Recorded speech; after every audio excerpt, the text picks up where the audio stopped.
seringkali kita membuat penganggaran itu yang nggak realistis ataupun yang nggak bisa kita raih. Makan itu bisa sehari nggak lebih daripada 10.000. Tapi jangan menyalahartikan self reward sebagai pembenaran untuk melakukan pemborosan ya. Kalau tipe gini loh mas, tipe masnya itu yang kayak belanja yang 1 bulan itu langsung nyetok, atau misalnya kayak peruntukan kalau habis baru beli gitu loh. Gimana? Savingku agak brutal ya teman-teman, bener-bener kayak 50% dan savingnya itu ya tak investment ke aset yang nggak gampang ditarik gitu.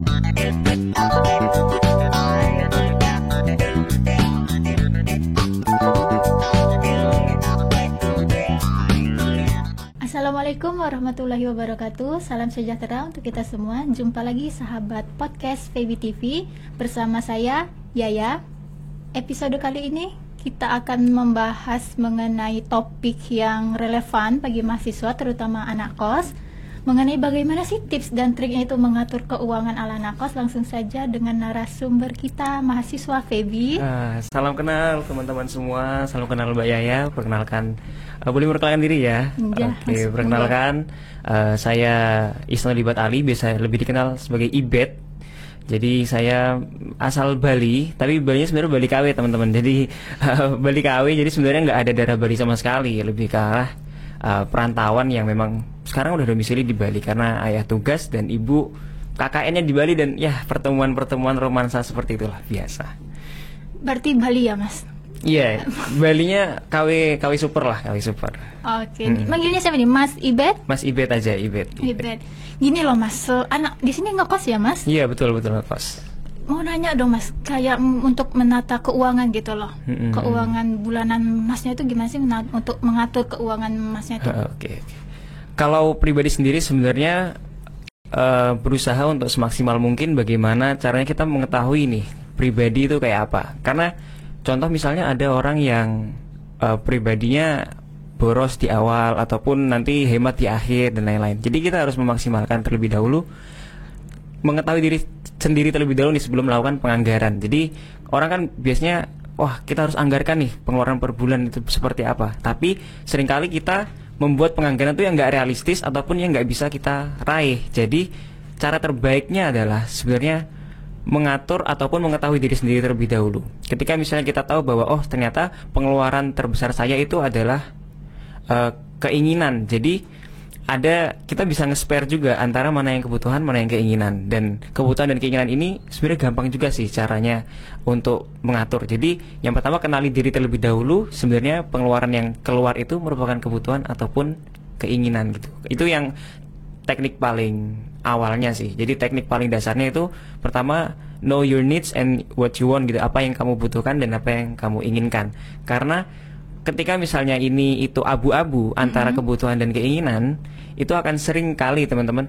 Jadi contoh misalnya, mohon maaf, rokok misalnya. Rokok itu apakah kebutuhan, apakah keinginan? Cara mudah untuk membedakan antara kebutuhan dan keinginan adalah apa yang terjadi jika ini tidak terpenuhi. Contoh, misalnya kamu nggak ngerokok, apakah kamu bakal mati? Nah, itu berarti itu bukan kebutuhan, karena tanpa itu pun kamu masih bisa hidup. Artinya itu adalah keinginan. Sama seperti misalnya cilok ataupun jajan-jajanan yang memang tidak utama gitu, ataupun tidak dapat tidak utamanya lah, ataupun jika tidak terpenuhi kamu masih bisa hidup. Nah itu maksudnya keinginan. Setelah mengetahui itu, baru nanti kita bisa melakukan penganggaran gitu sih Mbak Yaya. Itu kayak dibuat catatan tersendiri nggak sih Mas? Ada catatan peruntukannya gitu? Oke, kalau pribadi emang ada beberapa catatan sendiri, kayak misalnya contoh untuk lifestyle yang memang termasuknya itu abu-abu. Contoh kayak misalnya buku. Nah buku itu kan kadang kita bisa membedakan nih sulit bedakan antara ini kita ingin buku ini atau butuh buku ini. Karena kadang kalau misalnya orang udah tertarik banget sama ilmu pengetahuan itu kayak lapar gitu mas. Maksudnya lapar ilmu. Itu bener-bener kayak wah udahlah bulan ini beli buku banyak banget, tapi ternyata nggak dibuka sampulnya sama sekali gitu, masih plastikan gitu, karena kita ngerasa bahwa oh kayaknya kita butuh deh, padahal sebenarnya kita ingin, karena kita nggak merasa bahwa itu sebuah kebutuhan. Tapi itu sebenarnya investment yang bagus banget sih, kayak contohnya buku itu masih investment yang produktif. Jadi saya nggak pernah menganggap bahwa pengeluaran untuk buku kemudian makan itu sebuah spend yang besar, tapi lebih ke arah ke investment, bukan suatu biaya. Ketika sesuatu itu dianggap sebagai biaya, maka tujuan kita adalah menguranginya semaksimal mungkin. Tapi kalau kita berpikirnya bahwa itu merupakan suatu investasi, maka kita akan memaksimalkannya semaksimal mungkin. Jadi beda ya antara meminimalisir dan memaksimalkan. Jadi memaksimalkan itu memaksimalkan penggunaannya, memaksimalkan efektivitasnya dan seperti itu. Jadi memang ada pencatatan sendiri, seperti contoh makan. Makan itu bisa banget kalau misalnya lagi nggak ada progres untuk bulking ataupun lain-lain, itu bisa sehari nggak lebih daripada 10.000. Oh iya. Iya, jadi untuk makan itu nggak lebih dari 10.000. Jadi rinciannya itu memang bener-bener kita, kalau aku sendiri bikin investment itu di awal mungkin kompor elektrik ya sekitar 100.000 itu udah cukup bagus dan bisa fungsional banget lah. Jadi ntar kita bisa bikin list tuh, listnya ada kayak contoh telur sekilo berapa, 25.000. Nah ini juga kenapa kok rokok tidak masuk ke dalam list-listan itu? Karena bayangin teman-teman, kalau rata-rata rokok itu sekitar 28 atau 25.000, itu bisa banget teman-teman beliin buat 1 kilogram telur. Jadi 1 kilo telur itu sekitar 15 butir telur. Saya hafal banget sampean, karena emang bener-bener pengeluaran bulanan itu ya sering banget beli telur. Dan ketika kita bisa ngelis contoh pengeluaran itu, jadi kita spend itu sebenarnya ada kayak metode-metode yang sering digunakan tuh kayak 50 30 20. Itu yang kalau ekstrimnya, jadi 50 saving, 50% ya.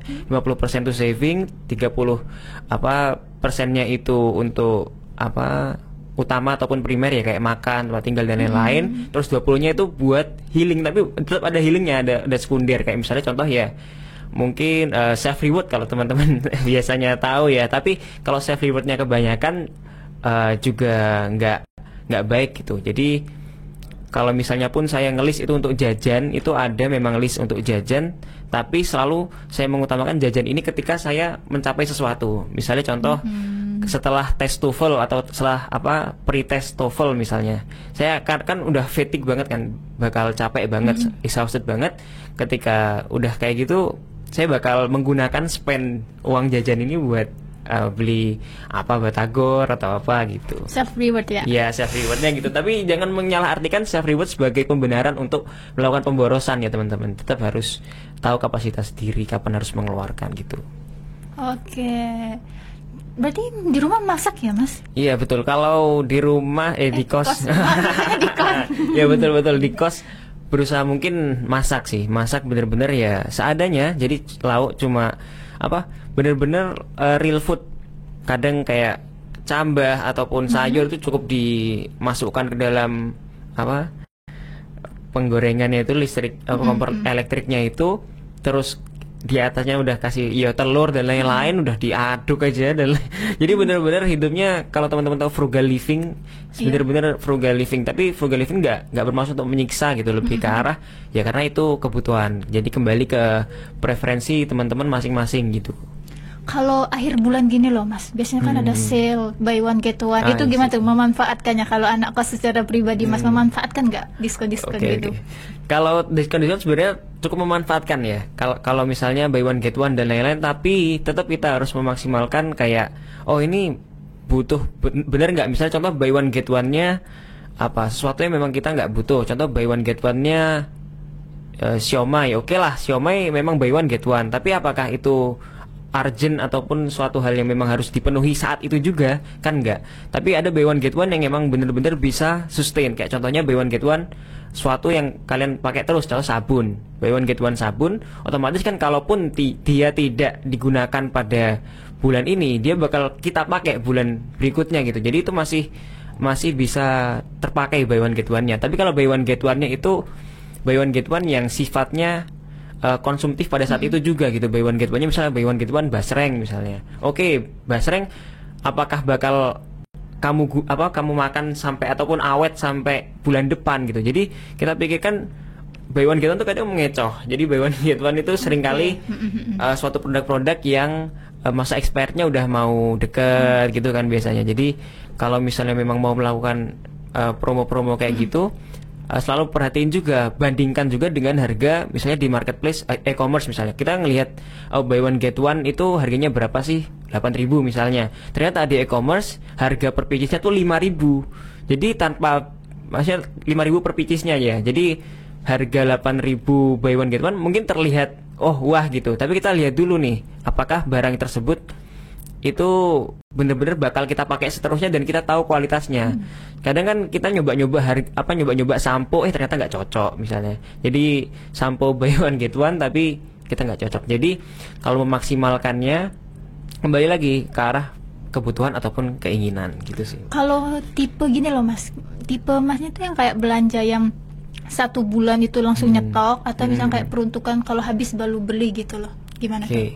Kalau lebih prefer untuk nggak nyetok sih, karena kalau nyetok itu kita akan cenderung fokus untuk bagaimana menghabiskan. Jadi karena kalau kita nyetok kan, contoh misalnya kita punya sabun kembali ya, sabun yang jenisnya beda-beda. Ketika kita nyetok banyak sabun, maka otomatis kita akan memboros ataupun tidak menghemat ataupun ya karena terburu-buru untuk nyoba lah jenis yang lainnya karena bosan. Jadi kalau kita nyetok di awal itu kesannya kayak kita nggak apa-apa lah, masih ada stoknya kok. Nah sama kayak misalnya mie misalnya, ataupun ya mie lah anak kos ya. Mie kita nyetok banyak banget nih awal bulan. Udahlah nggak usah masak mie aja, nggak usah masak nasi, maksudnya masak mie aja, mie-nya masih banyak. Jadi justru malah pengeluaran tersebut itu bakal lebih meningkat kalau kita nyetok di awal. Tapi kalau misalnya kita keluar untuk, maksudnya ada effort untuk melakukan pengeluaran, itu pasti kita akan eman-eman. Contoh misalnya kita melakukan pengeluaran mie cukup 2 gitu, 2 untuk 1 minggu. Nah ketika 2 untuk 1 minggu ini kita bakal eman-eman mie ini selama 1 minggu, karena kalau misalnya mie ini habis, kita harus keluar lagi buat beli lagi, dan itu kan pasti orang ya malas ya. Jadi kita memanfaatkan kemalasan kita untuk menghemat. Oke, berarti masih tipe yang beli kalau butuh gitu ya? Iya betul. Jadi nggak yang nyetok banyak banget, karena kalau nyetok banyak banget pasti ya mie aja, mie terus gitu. Gak sehat juga ya Mas ya? Iya, mie juga nggak sehat. Jadi kalau misalnya mungkin nggak sehat, tapi teman-teman kos suka karena mungkin instan banget ya. Tapi ya itu kita kembali ke preferensi masing-masing. Kalau misalnya saya sendiri lebih nggak mau nyetok di awal karena bakal nanti dalam tanda kutip ngeremehin udahlah masih banyak stoknya gitu. Kalau misalnya bagaimana Masnya tuh untuk mengatur ada space ruang tersendiri, peruntukan tersendiri untuk di luar kebutuhan gitu loh, kebutuhan mendadak gitu loh dari bulanan gitu. Kalau dari aku sendiri sebenarnya memang savingku agak brutal ya teman-teman, bener-bener kayak 50% dan savingnya tuh ya tak investment ke aset yang nggak gampang ditarik gitu. Contoh kayak misalnya obligasi ataupun suku. Jadi bener-bener investmentku 50% udah pasti ke sana, dan itu membuat aku harus bertahan hidup. Jadi tekanan itu tak buat sendiri. Contoh misalnya ada saving berapa, ada dana darurat berapa. Nah jadi ketika misalnya dana darurat ini diperlukan tuh, misalnya contoh untuk menjaga kesehatan tuh masuk ke dana darurat. Ketika teman-teman misalnya frugal living sampai misalnya udah aku makan mie terus sampai akhirnya, contoh mohon maaf misalnya usus buntu misalnya, keriting tuh perut. Ya keriting kan perutnya. Nah itu justru malah akan menimbulkan biaya-biaya yang tidak diinginkan sebelumnya, tidak direncanakan sebelumnya. Jadi sebenarnya untuk nge-saving kebutuhan-kebutuhan di luar itu, pertama ketahui dulu yaitu kebutuhan sama keinginan. Kalau misalnya kebutuhan ini kebutuhan primer kan berarti aspek fisiologis seperti tempat tinggal, tidur kos, bayar kos, kemudian makan, tidur dan lain-lain, itu semuanya merupakan aspek fisiologis yang utama. Tapi untuk spend untuk kebutuhan yang lain, ya kita harus melakukan tabung itu jangan menabung di akhir, karena kalian nggak bakal punya tabungan kalau misalnya kalian nabung di akhir. Maksudnya sisa uang bulanan, itu ntar sisanya ditabung, itu nggak bakal bisa. Jadi sisakan di awal, terus baru lakukan pengeluaran gitu untuk bulanan. Karena kalau kita melakukan sisa di akhir, kita bakal kepikir kayak sisanya masih banyak, pakai sampai di akhir bulan kalian nggak bakal punya sisa, karena ya jadi nggak akan sisa karena kalian melakukan penyisaannya itu di akhir, bukan di awal. Sedangkan kalau melakukan penyisaan di awal itu kita bisa bagi semacam ya portofolio untuk ini menabung sekian, ini lifestyle seperti contoh beli buku. Jadi hidup yang sehat ataupun hidup yang baik juga, contoh menghindari hal-hal yang tidak dibutuhkan, contoh makan yang tidak sehat, kemudian rokok dan lain-lain itu ditinggalkan. Itu nggak hanya untuk menjaga kesehatanmu, tapi juga untuk menghemat ataupun menjaga kesehatan dompet kita gitu. Pernah itu nggak Mas, kalau misalnya kayak kebutuhan tuh di luar dari pemasukan gitu, gimana? Pernah ngalami atau ketika mengalami tuh harusnya bagaimana? Oke. Kalau misalnya darurat banget nih, urgent banget, ketika misalnya kebutuhan sama pemasukan nih minus lah gitu lah, minus. Kalau posisinya ini memang ini bakal sulit banget, dan mungkin kita pastikan dulu ini merupakan pengeluaran yang ataupun kedaruratan yang produktif ataupun konsumtif, karena kita seringkali melakukan hutang contohnya ya, karena ini memang benar-benar darurat, kita nggak punya pemasukan sama sekali dan ini masuknya ke kebutuhan. Kita pastikan dulu kebutuhan itu kebutuhan konsumtif ataupun produktif, karena seringkali kita nggak bisa bedakan. Contoh kebutuhannya itu adalah beli jaket gitu misalnya, nah jaket buat kuliah dan lain-lain. Kita pastikan dulu kembali apakah tanpa jaket itu kita masih bisa hidup nggak, masih bisa kuliah nggak. Jadi kalau misalnya memang benar-benar ada kebutuhan yang urgent ataupun yang mendesak banget, itu sebenarnya pentingnya kita memulai dari sedini mungkin gitu, untuk saving, untuk investment dan lain-lain. Jadi ketika misalnya itu terjadi, it's okay untuk berhutang, itu nggak apa-apa, tapi berhutangnya yang produktif, yang dimana hutang itu tuh bisa membuat kalian menghasilkan lebih daripada utang kalian. Jadi misalnya contoh kebutuhan yang mendesak tuh kayak sakit misalnya kan, sakit. Ketika sakit tapi kalian nggak punya tabungan, bener-bener ya udah tabungan kalian semua kuras, berhutang dan lain-lain. Tapi setelah kalian berhutang, pastikan bahwa dengan tubuh kalian yang sehat itu, kalian bisa produktif, kalian bisa bekerja dengan lebih baik, kalian bisa menjaga kesehatan kalian lebih baik untuk membayar utang-utang tersebut beserta plus-plusnya, maksudnya beserta dengan kalian tetap dapat keuntungan dari kalian bekerja itu. Jadi kadang seringkali kita tidak memaksimalkan utang tersebut gitu loh. Utang itu dianggap ada orang yang benar-benar anti utang. Oke, itu sebenarnya bagus, tapi ada beberapa masa ketika kita memang tidak memiliki kemampuan untuk memenuhi kebutuhan gitu. Jadi berhutang it's okay, tapi pastikan ketika kamu udah berhutang, pastikan bahwa hasil dari utang tersebut merupakan hasil yang produktif gitu dan dimaksimalkan. Oke, terima kasih ya Mas. Closing statement dulu Mas Ibet. Oke, closing statement, sayangilah tubuh, carilah apa yang kamu butuh, walaupun itu kadang membuatmu merasa rapuh. Oke, terima kasih Mas Ibet telah meluangkan waktu dan meluangkan waktunya dan juga sharing keilmuannya. Terima kasih. Saya merasa terhormat nih. Sahabat podcast Febi TV, tadi sudah kita dengar sharing keilmuan dari Mas Ibet. Tetap saksikan berbagai macam topik di podcast Febi TV. Demikian, wassalamualaikum warahmatullahi wabarakatuh.